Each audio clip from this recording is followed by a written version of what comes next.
Keren lắm lo ạ. Sampai dah lah. Kalian minta doan.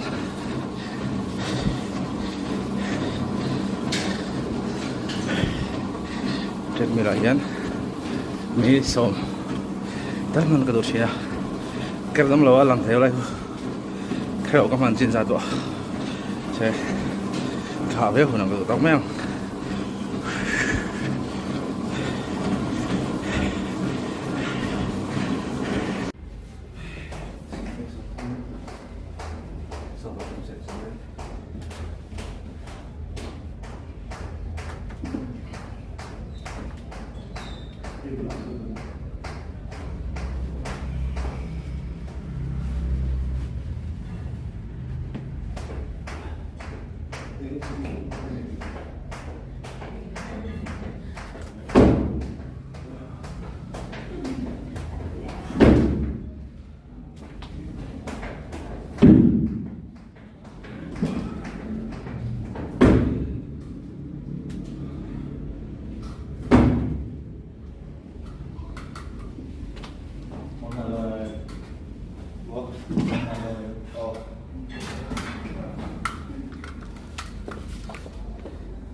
Cái này là ống lồng và thêm được à?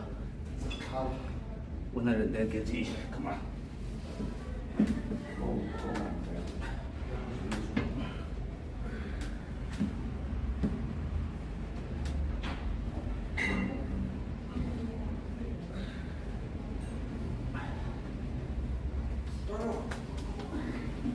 Step behind.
Cái giờ này sống thùng. Unang gaya tetap di gaya si mandi dia.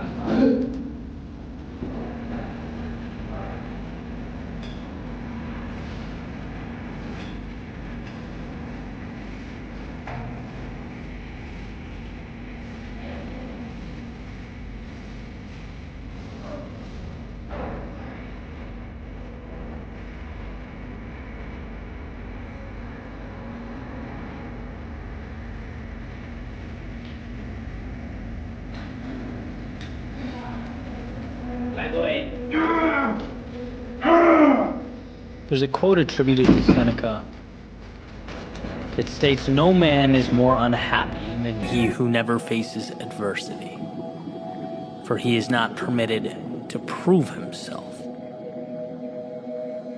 Meaning, it's in pursuing the difficult thing that we obtain meaning, recognition, that we prove ourselves. But prove ourselves to whom? This is the same Seneca who famously stated that we suffer more in imagination than we do in reality. That he is most powerful who has power over himself. And that's one of the beautiful things about Stoicism. It makes us ask a very simple but often overlooked question: who's really the adversary here? Who's the opposition we're dealing with as we fight our battles? What is it that must be transformed? Is it the outside world? Or the way our eyes view the outside world? What's really holding us back? The circumstances? Or our own personal thoughts about the circumstances? And I think this is where we misunderstand the challenges before us. I want to delve into this power of perspective to explain that we are the gatekeepers between ourselves and our ideal lives.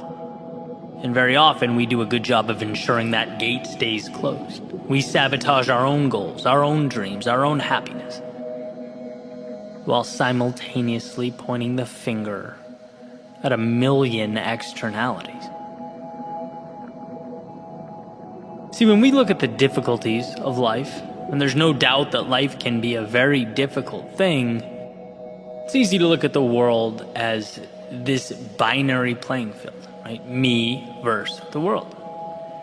And in fact, we often visualize the world as the enemy pushing back against us, as if its motives were counter to ours. But so many of these narratives, these stories, they actually say nothing about the outside world. And when we look deeper, it becomes apparent that they actually say a whole lot more about us. It's the one viewing that gets to decipher what the circumstance means. And so all narratives are reflections of the observer. Jim Rohn used to tell a story about two brothers who had an alcoholic father. He'd come home drunk, he'd abuse his sons. They had a terrible childhood. And as they each grew up and had families of their own, their paths kind of diverged, right? One became abusive, and the other was kind and loving and caring. And when confronted, the now abusive brother stated, "Well, look, how can you blame me? Don't you see how I was raised?" But the kind, loving, and caring brother stated, "Of course I'm like this. I could never put my family through what I went through as a child." Same circumstances, different lenses, interpretations, which means different real-world result. And the idea here is to emphasize how one of the most important abilities a human being possesses is the ability to interpret the world around him. I think of us as subjects navigating a world of objects, as though the things around us don't have meaning until we place meaning upon them. That's what humans do. Create narratives out of objects. And that often overlooked, seemingly insignificant ability places a lot of power in our hands. Very rarely is it what we see, it's what we think and what we do about what we see. You ever hang out with people that just tend to be happy, upbeat, positive energy? I have a very good friend like that, where his first inclination is always to find the positive. In moments where I've sort of trained myself to pause, take a second, sift through the emotion, uncover the value in a tough situation, refocus, and take a strategic step forward, I look over at him and he's already arrived there, right? He's been there for 3 minutes, right? Eliminated the negativity. It's his first instinct. He's the metaphorical kid hopping around in puddles, whistling at the top of his lungs, while everyone else is hiding out from the rain, or at least trying to find the courage to run out onto the street with him. Then there are people who seem to always find the negative. It doesn't really matter what the situation is. Happiness is fleeting, only to reveal the negativity that never seems to go away, right? The kind of person that if they won the lottery, their first thought might be, "Oh no, but what if I lose it all?" Both examples are people projecting themselves onto the world around them. The same way that smoke covers and consumes an entire room. It's not the room that's the culprit. Here's another example from Jim Rohn, since we're on a Jim Rohn kick. He was making a similar point, and this is all from a collection of speeches he has on Audible, comparing humans to oranges, which is probably not a comparison you've made recently, but he said, there's consistency to an orange in that it can be filled with one thing. When you squeeze an orange juice is coming out. Period. It will never be apple juice or grapefruit juice. It will only emit what it has inside, which is orange juice. And well, here's the connection.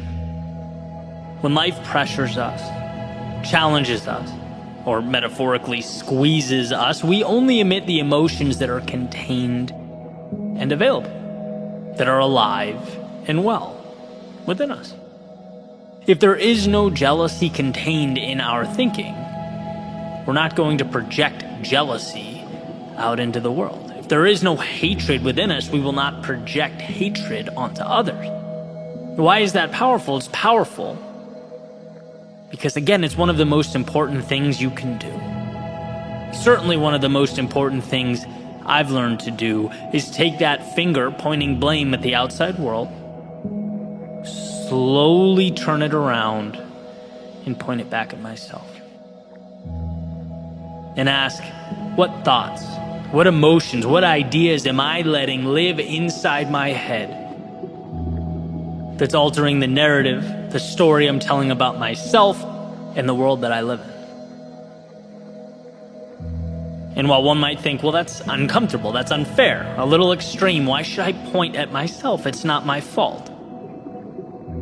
I would challenge you, at least for the sake of the next few minutes, to see such a change as empowering, as your advantage, as the bridge from where you are to where you want to be. See, if you always have feelings of, let's say, jealousy around a particular person, that feeling in your stomach like, oh, they have it all, they're ahead, right? They live how I want to live, they're this and that, and I kind of hate them for it. You're naively giving the external world the power. You're saying, I feel the way I do because of that out there, some cosmic injustice. You are powerless because you're neglecting your personal agency as a factor. But when you turn that finger around and say, I only feel this way because I'm allowing myself to, then you can ask. Why?